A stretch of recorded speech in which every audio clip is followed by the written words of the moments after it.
I couldn't find an exact number on this because of the fact that it's because of players out. Dalvin Cook is sitting out this week because of the death of his father. So Alexander Mattison will be stepping in. Couldn't find a number for yards over under or the spread on him scoring a touchdown, but I would probably take both.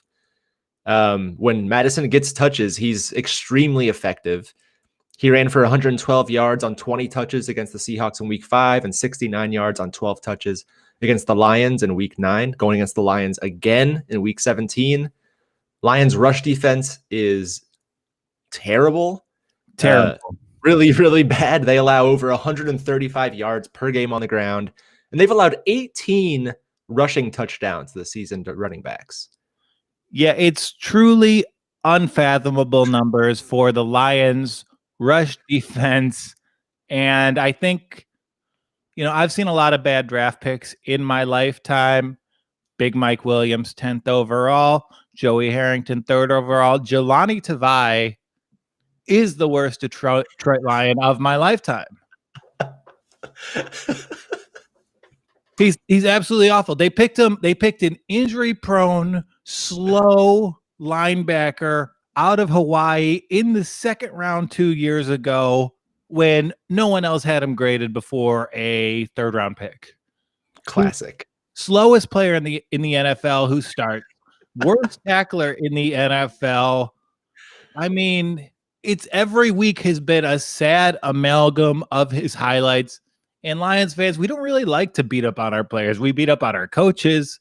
We beat up on our front office, our owners. Tavai has raised the ire. Something's going on with the way that front 7 is developed in Detroit. You see Jamie Collins come in.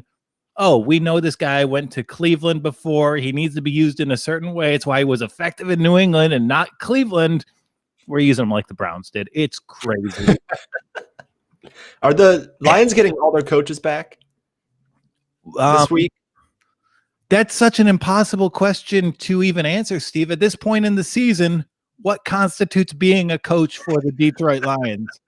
We had the best secondary special teams coordinator in football. First time that was ever true. He went rogue. He got fired. He'll probably be blackballed from the NFL for at least a decade.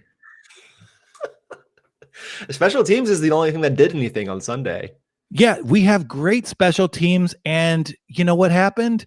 The special teams coordinator, he somehow gets it in his head that he's the guy who deserves the interim head coaching job, not Darrell Bevell, who's been a coordinator on a Super Bowl team.